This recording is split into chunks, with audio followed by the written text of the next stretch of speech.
Hello everyone, good morning. आज 19 जून है। मुख्यमंत्री अभ्युदय कोचिंग योजना के अंतर्गत प्रयागराज में वर्तमान समय में जो कक्षाएं चलाई जाती हैं, जैसे कि सिविल सर्विसेज से संबंधित, इसके अलावा नीट से संबंधित, इसके अलावा एसएससी से संबंधित, तो ये सारी जो कक्षाएं चलती हैं उसमें लेक्चरर यानी कि गेस्ट लेक्चरर की यहाँ पर भर्तियाँ शुरू की जा रही हैं।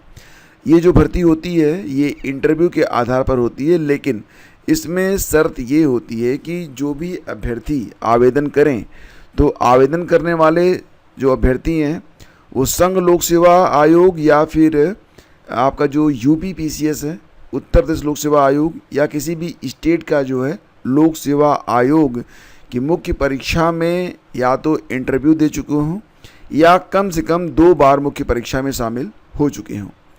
और इसके अलावा अगर देखा जाए तो यहाँ पर जो सैलरी मिलती है ये काफ़ी अच्छी सैलरी मिलती है। हालांकि आपको पर पीरियड जो है वो पेमेंट मिलता है, लगभग 1500 से 2000 तक रुपए पर पीरियड आपको दिया जाता है। और मंथली अगर देखा जाए तो 50 से 60 हज़ार रुपये आपको मिलते हैं। तो काफ़ी अच्छी सैलरी तो नहीं कहेंगे, मानदेय इनकम आपको प्राप्त हो जाती है। इसके अलावा दोस्तों जो लोग आवेदन करना चाहते हैं एसएससी के लिए, तो शर्त ये होती है कि विश्वविद्यालय या फिर राजकीय डिग्री कॉलेज के शिक्षकों को वह 1 दिवसीय परीक्षाओं के शिक्षकों के चयन के लिए शैक्षणिक योग्यता किसी मान्यता प्राप्त विश्वविद्यालय से स्नातक की डिग्री और एसएससी या अन्य प्रतियोगी परीक्षाओं की तैयारी में कम से कम 2 वर्षों का शिक्षण अनुभव होना चाहिए। आप समझ पा रहे होंगे कि किस प्रकार से यहाँ पर एलिजिबिलिटी तय की जा रही है। और इसके बाद आपका चयन जो है वो इंटरव्यू के माध्यम से किया जाता है। नीट पाठ्यक्रम के लिए संबंधित विषय में एमएससी होना चाहिए प्रथम श्रेणी, व एमबीबीएस व जेईई के लिए संबंधित विषय में एमएससी प्रथम श्रेणी अथवा एमटेक की डिग्री वालों को बुलाया जाएगा। अब यहाँ पर आपको बता दें कि 1 जुलाई से ये कक्षाएं शुरू होने वाली हैं। समाज कल्याण विभाग जो है इन कक्षाओं को ऑर्गेनाइज करता है। और मुख्यमंत्री अभ्युदय कोचिंग योजना के अंतर्गत आपको पता है कि सिविल सेवाओं के साथ साथ 1 दिवसीय परीक्षाएं और नीट और जेईई की भी जो है तैयारियां वो करवाई जाती हैं। तो संघ लोक सेवा आयोग व उत्तर प्रदेश लोक सेवा आयोग की परीक्षाओं की तैयारी के लिए इतिहास के 3 लेक्चरर, भूगोल के 2, इसके अलावा भारतीय राज्य व्यवस्था एवं शासन आईआर के 3 लेक्चरर, अर्थशास्त्र के 2, नीति शास्त्र के 2, विज्ञान एवं प्रौद्योगिकी के 2, करंट अफेयर के 2, पर्यावरण और आपदा प्रबंधन के 2, यूपी स्पेशल पेपर के 2, सी सेट के लिए 2, अतिथि प्रवक्ता की आवश्यकता यहाँ पर है। तो ये लगभग सारे विषय हैं जिसके अंतर्गत आप आवेदन कर सकते हैं। एसएससी की 1 दिवसीय परीक्षा के लिए सामान्य हिंदी के लिए 2 और गणित के लिए 2 लेक्चरर, रीजनिंग के लिए 2 लेक्चरर, अंग्रेजी के लिए 2 जो गेस्ट लेक्चरर हैं उनकी आवश्यकता यहाँ पर होती है। तो ये रिक्तियाँ यहाँ पर जारी की गई हैं। जेईई गणित के लिए 4 और भौतिक विज्ञान के लिए 6, रसायन विज्ञान के लिए 6 और जीव विज्ञान के लिए 6 अतिथि प्रवक्ताओं की आवश्यकता यहाँ पर है। तो ये सारी रिक्तियाँ हैं। आप आवेदन करना चाहें तो आप आवेदन कर सकते हैं। और आवेदन करने के लिए आप ये जो समाज कल्याण विभाग की ओर से कोचिंग संस्थान संचालित होते हैं, तो आप समाज कल्याण विभाग में जाएंगे ना, विकास भवन में, वहाँ पर आपको प्रोफार्मा भी मिल जाएगा और वहीं पर आप आवेदन भी कर सकते हैं। ठीक है, तो आवेदन लगभग ऑफलाइन ही होते हैं, ऑनलाइन आवेदन की कोई व्यवस्था यहाँ पर नहीं की गई है। और दोस्तों बात करें अगर हम लोग यूपी में टीजीटी और पीजीटी एग्ज़ाम के बारे में, तो फ़िलहाल परीक्षा की तारीख के इंतज़ार में अभ्यर्थियों की जो तैयारी है वो काफ़ी प्रभावित हो रही है। 3 बार पीजीटी की परीक्षा टलने के बाद आयोग ने अभी तक तिथियाँ स्पष्ट नहीं की हैं और उम्मीद जताई जा रही है कि जो आपकी 21 और 22 जुलाई की टीजीटी की परीक्षा है ये परीक्षा भी टलेगी। फ़िलहाल जो अभ्यर्थी हैं वो मांग कर रहे हैं कि कम से कम एक फ़िक्स डेट तो उन्हें दे ही दी जाए, ताकि कम से कम वो अपनी जो तैयारी है उसको सही ढंग से आगे बढ़ा सकें। और जानकारी ये मिल रही है कि आज 19 जून है, तो 19 जून को उत्तर प्रदेश लोक सेवा आयोग पर भी धरना प्रदर्शन करेंगे अभ्यर्थी। तो 19 जून को धरना प्रदर्शन करके यहाँ पर मांग ये किया जाएगा कि शिक्षक व प्रवक्ता के 8,905 पदों पर अध्याचन मिलने के बाद भी आयोग भर्ती शुरू नहीं कर पा रहा है। विषयवार आरक्षण को लेकर स्थिति स्पष्ट न होने के कारण आयोग ने 2 माह पहले माध्यमिक शिक्षा निदेशालय को अधियाचन वापस भेज दिया था, लेकिन निदेशालय ने अब तक स्थिति को क्लियर नहीं किया है। बुधवार को कारपेंटरी चौराहा पर प्रतियोगी छात्र मोर्चा के कार्यालय में हुई बैठक में निर्णय लिया गया कि इस मुद्दे पर शिक्षा निदेशालय पर 19 जून को धरना प्रदर्शन होगा। तो ये सारी खबरें निकल के सामने आ रही हैं और विश्वविद्यालयों से रिक्तियां तलब, शिक्षकों की बहाली जल्द। खबर मिल रही है कि बहुत ही जल्द बिहार में आपको असिस्टेंट प्रोफेसर के लिए आवेदन की प्रक्रिया जल्दी शुरू की जाएगी। तो राज्य के विश्वविद्यालय में शिक्षकों की नियुक्ति होगी। इसके लिए सभी विश्वविद्यालयों को विषयवार शिक्षकों की रिक्तियां देने के लिए कहा गया है। बुधवार को राजभवन में राज्यपति सह कुलाधिपति आरिफ मोहम्मद खान की अध्यक्षता में सभी विश्वविद्यालयों की कुलपतियों की बैठक में कई निर्देश दिए गए हैं। अब दोस्तों यहाँ पर बात ये हो रही कि क्या इस भर्ती के आने से पहले BET बेट की परीक्षा करवाई जाएगी।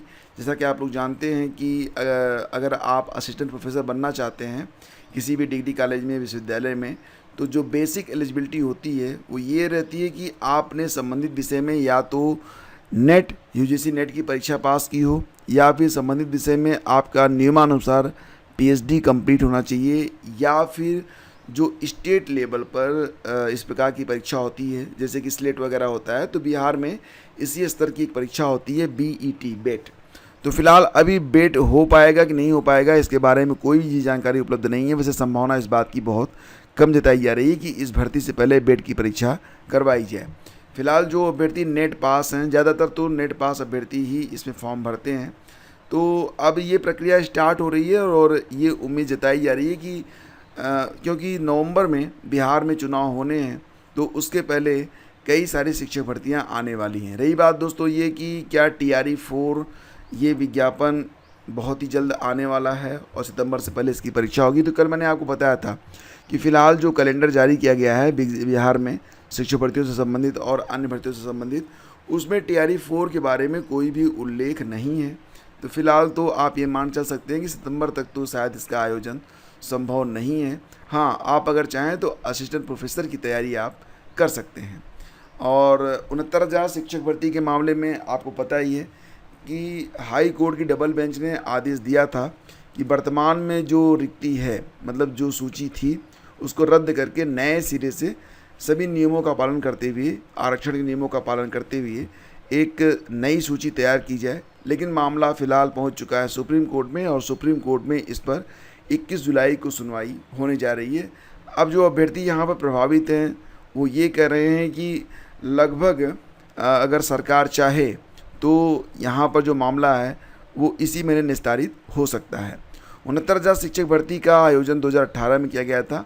आरोप ये लगा था कि OBC को मिलने वाला जो 27% आरक्षण है और SC को मिलने वाला जो 21% आरक्षण है वो इस भर्ती में नहीं दिया गया।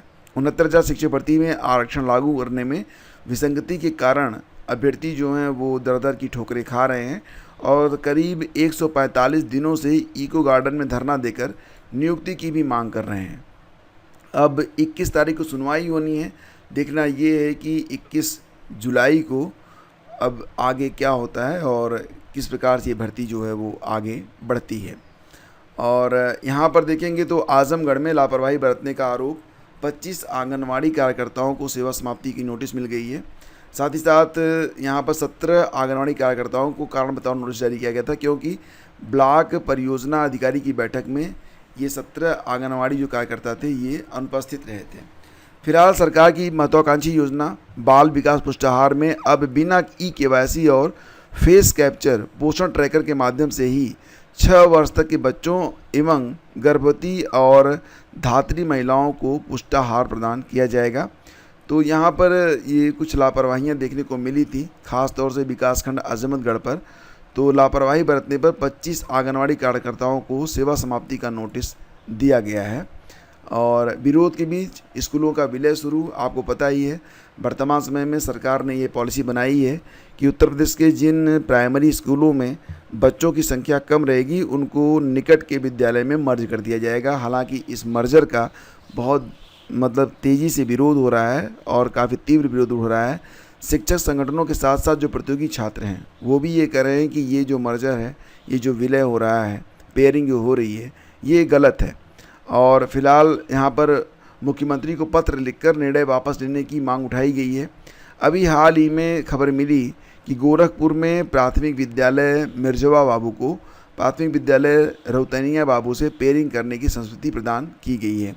तो इस प्रकार से अगर ये होता रहा तो निश्चित रूप से विद्यालयों की संख्या काफ़ी कम हो जाएगी, और अगर विद्यालयों की संख्या कम होती है तो फिर शिक्षकों की भर्ती भी नहीं हो पाएगी, क्योंकि फिर शिक्षकों की आवश्यकता ही नहीं पड़ेगी।